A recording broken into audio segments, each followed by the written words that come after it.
नमस्कार दोस्तों, मेरा नाम है राहुल और आप देख रहे हैं माई सीबीएसई क्लास। तो 11वीं क्लास के प्यारे बच्चों, आप लोगों के लिए बहुत सारी चीज़ें मैं हिंदी माध्यम पहले ही अपलोड कर चुका हूं। अगर किताब एक की बात करें, भारत का संविधान सिद्धांत और व्यवहार, संविधान क्यों और कैसे, भारतीय संविधान में अधिकार, चुनाव और प्रतिनिधित्व, इसके मैं जो एमसीक्यू महत्वपूर्ण एमसीक्यू क्वेश्चन है वो पहले अपलोड कर चुका हूँ।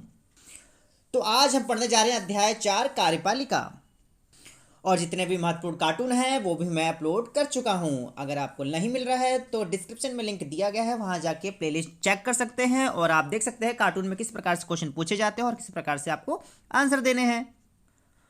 और आज हम पढ़ेंगे अध्याय 4 कार्यपालिका। चलिए तो कार्यपालिका पहला प्रश्न स्टार्ट करते हैं। पहला प्रश्न है, राज्य के शासन में केंद्र का प्रतिनिधि किसे कहा जाता है या किसे कहा गया है?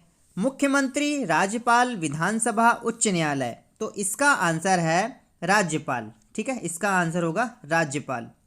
तो इसका आंसर चेक करते हैं, इसका आंसर है राज्यपाल। तो चलिए क्वेश्चन नंबर 2 की तरफ चलते हैं। क्वेश्चन नंबर 2 ये रहा, छूटते हुए जा रहा है। भारत के राष्ट्रपति का चुनाव कितने वर्षों के लिए किया जाता है? तो ये भी आपको पता होगा, भारत के जो राष्ट्रपति का चुनाव होता है वो केवल 5 वर्षों के लिए होता है। 3 और 4 का तो कोई ऑप्शन ही नहीं होता। जो 6 वर्षों का होता है, किसका चुनाव होता है, अगर आपको पता है तो कमेंट करके जरूर बताएं। क्वेश्चन नंबर 4 की तरफ चलते हैं। क्वेश्चन नंबर 4 है आपका, भारत में मनोनयन करने का अधिकार किसको है? राष्ट्रपति, प्रधानमंत्री, न्यायाधीश, चुनाव आयोग। तो इसका आंसर है राष्ट्रपति। तो राष्ट्रपति को मनोनयन करने का अधिकार है। प्रश्न नंबर 5 पे आते हैं। प्रश्न नंबर 5 है आपका, संघीय कार्यपालिका की व्याख्या संविधान के किस भाग में की गई है? भाग 2, भाग 3, भाग 4, भाग 5। तो इसका उत्तर है भाग 5 में। ठीक है, प्रश्न नंबर 6 पे चलते हैं। प्रश्न नंबर 6 है आपका, भारतीय संविधान के अनुसार देश का प्रथम नागरिक कौन होता है? तो इसका आंसर जो है, ये इसका आंसर आपको देना होगा। लोकसभा अध्यक्ष, राष्ट्रपति, उपराष्ट्रपति, प्रधानमंत्री।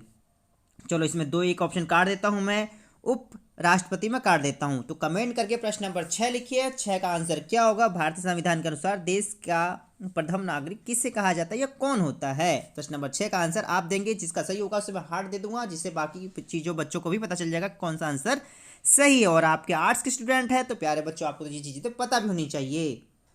अगर नहीं पता है तो कमेंट में जाके देख सकते हैं और बच्चे फटाक से इसका आंसर देते हैं, बहुत अच्छी बात है।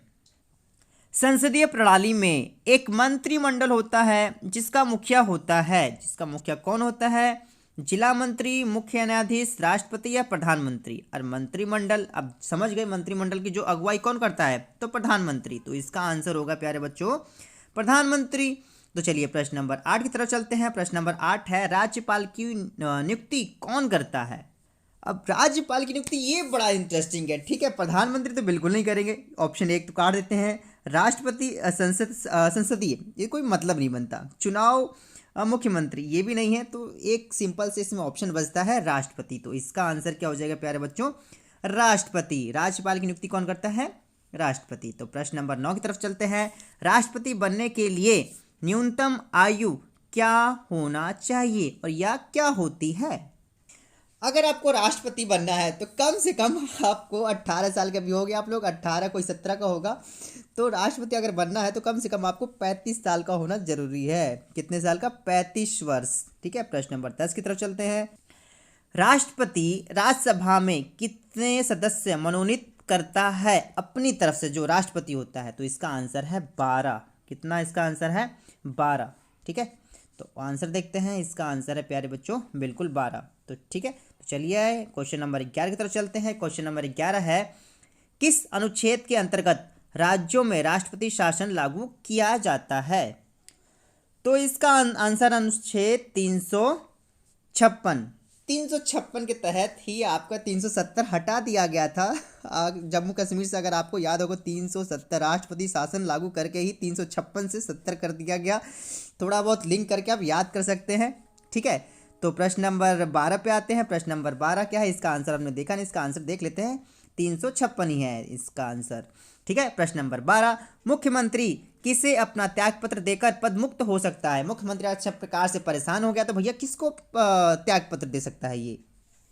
तो ये भैया सीधी सी बात है, मुख्यमंत्री हैं तो राज्यपाल, और वहीं प्रधानमंत्री है तो राष्ट्रपति। तो इसका आंसर है प्यारे बच्चों राज्यपाल। ठीक है, अगर मुख्यमंत्री है, जैसे यही मैं बात बताना चाहता हूँ, अगर मुख्यमंत्री है तो आपके लिए राज्यपाल।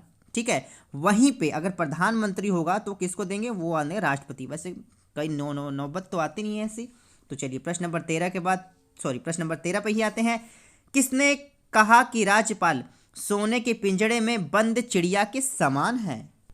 ये बहुत अच्छा कोट है प्यारे बच्चों, याद कर लेना। ठीक है, ये कहा था सरोजनी नायडू ने, सरोजनी नायडू जी ने कहा था। ठीक है, इसका अगर आंसर देखें तो सरोजनी नायडू।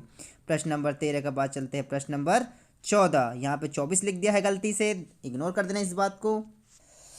प्रश्न नंबर 24 मतलब 14 है, राज्य का वास्तविक प्रधान कौन होता है? राज्य का राज्यपाल, मुखिया, सरपंच, मुख्यमंत्री। तो याद रख लेना, इसका तो छोटा सा आंसर बिल्कुल होगा मुख्यमंत्री। ठीक है, जो राज्य का वास्तविक प्रधान मुख्यमंत्री होता है और देश का वास्तविक प्रधान आपका प्रधानमंत्री होता है। राष्ट्रपति तो मायने रखता ही है, लेकिन वहाँ प्रधानमंत्री और यहाँ पे आपका माना जाएगा मुख्यमंत्री। तो एक बार इसका आंसर चेक कर लेते हैं, आंसर में है आपका मुख्यमंत्री। तो आज की वीडियो यहीं पे समाप्त करते हैं। जो क्वेश्चन नंबर मैंने 6 पूछा था, उम्मीद है उसका आप आंसर दे देंगे। क्वेश्चन नंबर 6 यहाँ पे पढ़ लेते हैं, जैसा कि आपके स्क्रीन पे, वहाँ पे भी आप देख सकते हैं। इसका उत्तर मैंने नहीं दिखा है, लेकिन कमेंट में आप करते हैं तो उसमें हार्ट दूंगा, जिससे आपको समझ में आ जाए कौन सा आंसर सही है। इसके बाद के जो अध्याय रह गए हैं, अधिकार, नागरिकता, राष्ट्रवाद, धर्मनिरपेक्षता, शांति, विकास, बाकी जो आपके चैप्टर हैं उसको भी लेके आऊँगा। न्यायपालिका, स्थानीय शासन। ठीक है, बाकी जो MCQ इंपॉर्टेंट MCQ हैं जो पिछले या इससे पिछले भी प्रश्न में एग्जाम में मतलब पूछे गए हैं, उनका इंपॉर्टेंट क्वेश्चन मैं लेके दोबारा से आऊँगा। उम्मीद है ये वीडियो आपको पसंद आई होगी। मैं CBSE क्लास की इस वीडियो को देखने के लिए धन्यवाद। तब तक के लिए जय हिंद, जय भारत।